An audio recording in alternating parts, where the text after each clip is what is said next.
Halloween is coming, and so we're going to do some stories. Uh, this source that I have two sources, one John Zeta and another from this book, Weird Oklahoma. I don't know if you can see that. There we go. Weird Oklahoma by Mark Skurman and Mark Moran. Now then, I don't know if you've ever heard about Bigfoot. I bet you have, because that's something that's kind of like a folk tale, but it's true. See, there's a picture of him. There have been many things about Bigfoot that have been written, and I'm going to tell you about some of them. First of all, Bigfoot is big and hairy and smelly, and he's part man and part ape, and some people say he has a bad attitude also. In the Himalayas, he's called a Yeti. In the Pacific Northwest, he's called Sasquatch.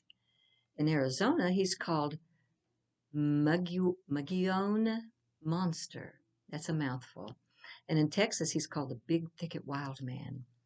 Now, in Oklahoma, where we are, he's called the Boggy Bottom Monster, the Kiamichi Bigfoot, the Nowata Monster, the Millsap Monster, and the Abominable Chicken Man, because he goes to the farms and steals farmers' chickens and eats them raw.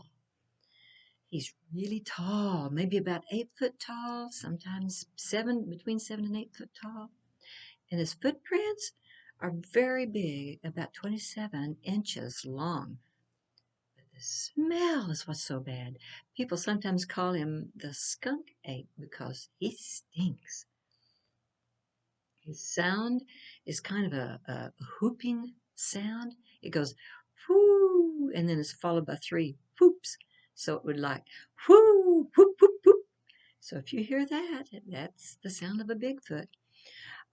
He also screams and roars and grunts and makes a whistling sound. And some people say he even has a primitive language. But the way he tries to talk, it sounds really garbled. No one can understand him. But that would mean he's intelligent. People see him when he peers into their windows at night. Or maybe if they're out hiking in the woods, they'll see him in the woods. And some people say he beats on their houses, and some that he throws rocks at people. A little boy named Billy and his friends were outside, and a Bigfoot chased them to Billy's grandmother's house and pounded on the door. In the Arbuckle Mountains of Oklahoma, a person heard a call that sounded like a tree hitting another tree. It was so loud. He took a picture of it, and it was a female Bigfoot with a smaller Bigfoot with her. Now, another story is about a woman named Maggie up in Canada. She was picking berries and saw a huge creature which she identified also as Bigfoot. And she said he walked kind of stooped over, sort of like an ape, but still upright on his feet. A man named Ostman said he was kidnapped by Bigfoot while he was sleeping in a tent. He was picked up and dragged through the mountains to a lair consisting of a father and a mother and a son and a daughter Bigfoot. They didn't hurt him. They kept him there and tried to talk with him, with their garbled blah blah blah, blah sound. I don't know if it sounded like that or not, but ew, that's pretty bad, isn't it? And he was there for almost a week before he was able to leave. The way he left, he fed the father Bigfoot tobacco, and that made him sick, so he ran away. Now, a group of miners in Oregon also said they saw a creature following them through the woods for several days.